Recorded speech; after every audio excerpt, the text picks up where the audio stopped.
term hangry.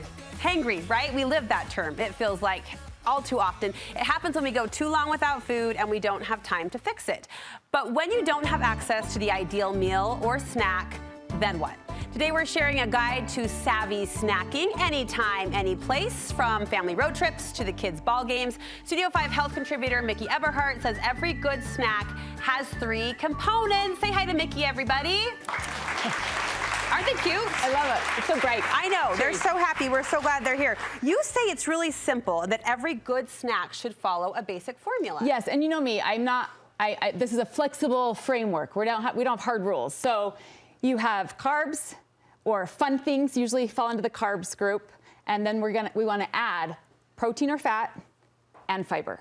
Okay. We kind of want to follow that. So if I'm just choosing one of those, we want to and something to it. So if it's just the carb, if it's just the treat, right, we're going to try to feather in some protein. Yes, so like if we're at the gas station, Brooke, and it's road trip, and I love a good road trip, and there's fun involved in that. So I'm not going to go in and necessarily be excited to choose carrots and ranch. Oh, good. I'm going to choose something fun, and that might be a candy or a soda or chips, and those are all kind of carbs and fun. But I want to also add, I'm going to choose also maybe a Greek yogurt or a beef jerky or a string cheese. Is this about filling? Yes, exactly. Yeah. So I can have some things that are going to sustain me longer and still include the fun.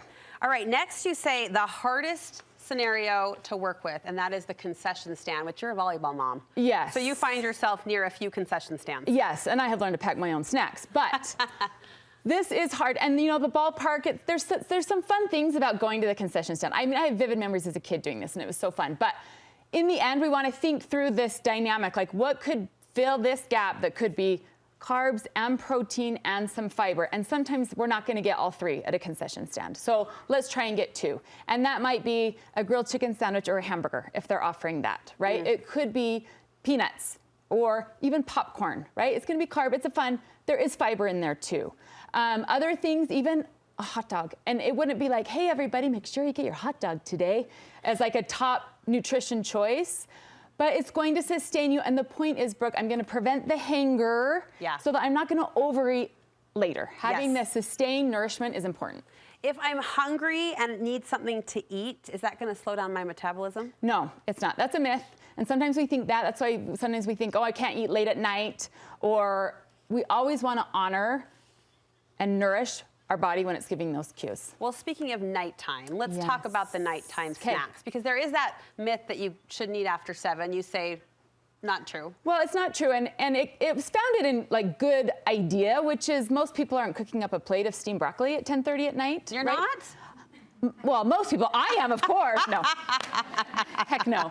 So it's like your guard comes down and I deserve this, it's been a hard day, right? It's just kind of becomes that. And so it's not that at 10:30, your liver's like, oh, it's 10:30, I'm done. Everything's going to fat, people, good night. Liver closed. It doesn't do that. And so we need to know ourselves. Some people sleep better if they eat something before. Some people sleep worse. If they have acid reflux or something, they're gonna sleep worse if they eat. What might make a good nighttime snack? Okay, so this is another combo, right? We don't just wanna have carbs. We don't just wanna have, so something like a Greek yogurt is going to have carbs, and it's going to have the protein, and it's going to sustain through the night. Other things might be even a whole grain piece of toast, carbs and fiber, with a little bit of peanut butter on top, with your protein and fat there. If you have the munchies, even popcorn can be a good thing to have at night. It can be filling, but not over the top. Don't we love her flexible framework? Miki Eberhardt, everybody, thank you so much. Thank you. Good advice, good suggestions, and I'll be thinking of that formula next time I slip into hangry.